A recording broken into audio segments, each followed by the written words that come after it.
Denmark's decision to revive ammunition production at the Elling plant in North Jutland marks a pivotal shift in its defense strategy, driven by the deteriorating security landscape in Europe and the ongoing war in Ukraine. The initiative, announced in February 2025, sees the Danish Ministry of Defense partnering with Nammo, a Norwegian-Finnish defense company, to restart manufacturing at a site with roots tracing back to 1676, when it operated as Fyrværkerikompagniet in Copenhagen. Historically known as Ammunitionsarsenalet, or Krudten, the Elling facility was Denmark's primary ammunition production hub until 1968. It was sold to the Spanish firm Expal in 2008, only for production to cease in 2020 amid financial losses. Russia's 2022 invasion of Ukraine exposed critical shortages in European ammunition supplies, prompting Denmark to repurchase the shuttered plant in October 2023 for 19.6 million DKK, equivalent to $2.8 million.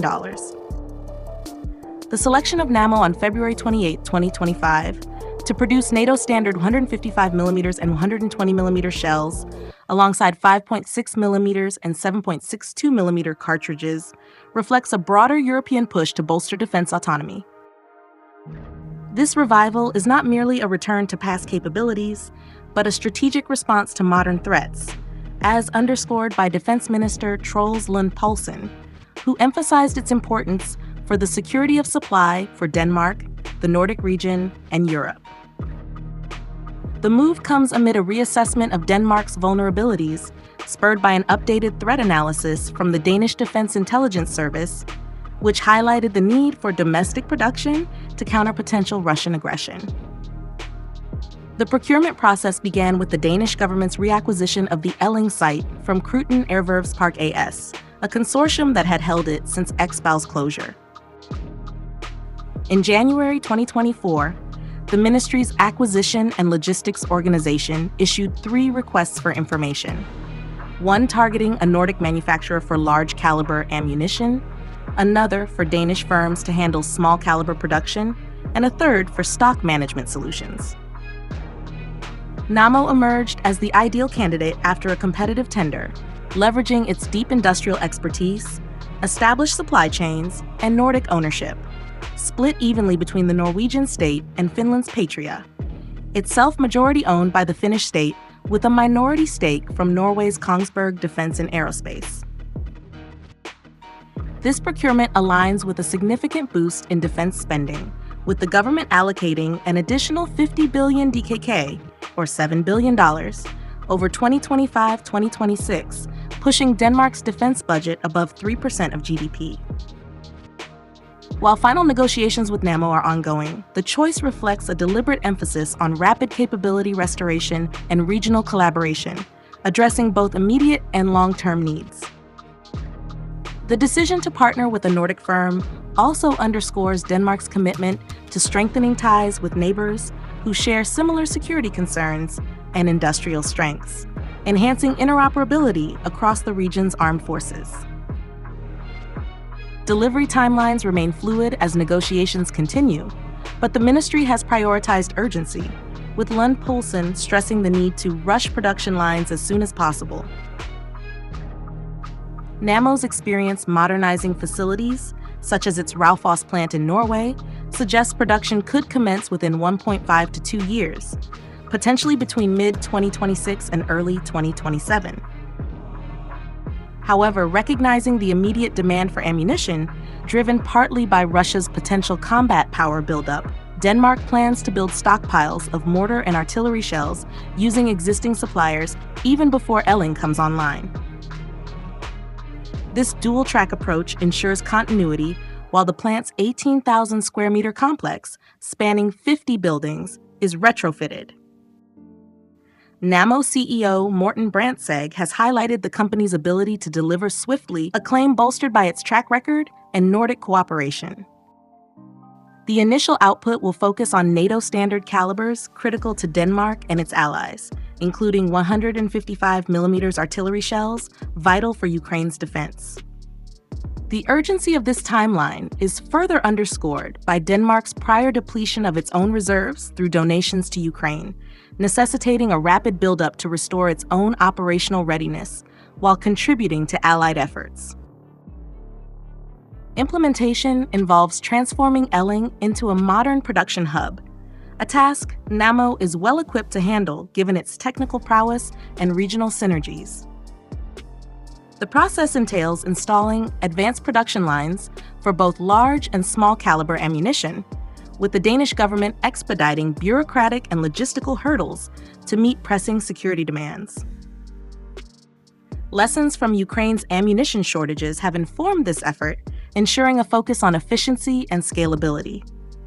Beyond its military significance, the project promises economic benefits, revitalizing North Jutland with jobs and rekindling a historically significant industrial site.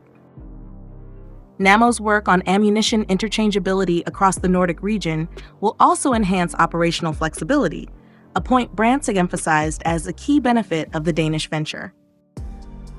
The government's hands-on approach, coupled with Nammo's expertise, positions Elling as a linchpin in Denmark's defense industrial base. Local stakeholders have expressed optimism about the economic ripple effects, with the plant's revival potentially attracting ancillary businesses and fostering a defense manufacturing cluster in the region, reversing decades of industrial decline since its peak in the mid-20th century. The revival's role extends beyond national borders, serving as a cornerstone of Denmark's contribution to regional and NATO security.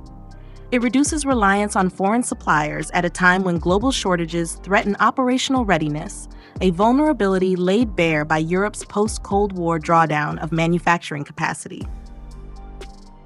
For the Nordic region, it strengthens a collaborative defense ecosystem, complementing Norway's and Finland's efforts through Nammo's ownership structure. Denmark's prior donation of its 155mm stockpile and Harpoon missiles to Ukraine underscores the initiative's broader purpose, enhancing Europe's capacity to support Kyiv, which has faced artillery shell deficits.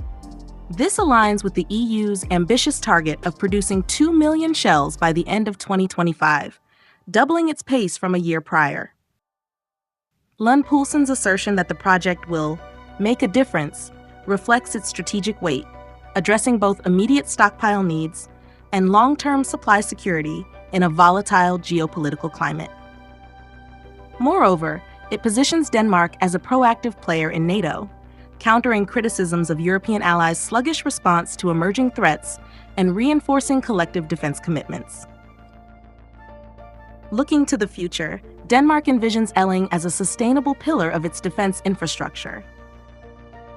Nammo's designation as a long-term and solid partner suggests a commitment spanning decades, potentially mirroring its 15-year modernization in Norway. While initial production targets remain unspecified, the facility's capacity could expand to meet escalating NATO and Ukrainian demands, possibly integrating with EU initiatives like the Act in support of ammunition production. The revival may also catalyze further domestic defense manufacturing, dovetailing with plans to produce warships starting in 2029. Strategic flexibility remains a priority, with options for government-owned, contractor-operated models or full state control kept open to adapt to evolving needs. By 2027 and beyond, Elling could emerge as a Nordic ammunition hub by reinforcing Denmark's industrial resurgence and its role in collective defense.